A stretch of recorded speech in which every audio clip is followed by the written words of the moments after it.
Hi everyone, it's Alex from Risk Academy, and in this short video I wanted to talk about the value of risk management.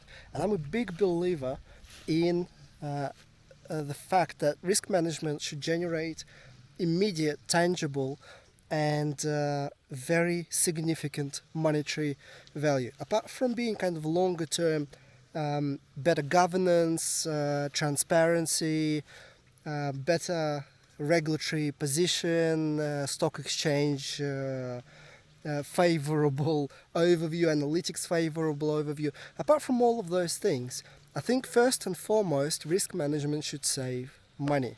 So here's a little challenge for you.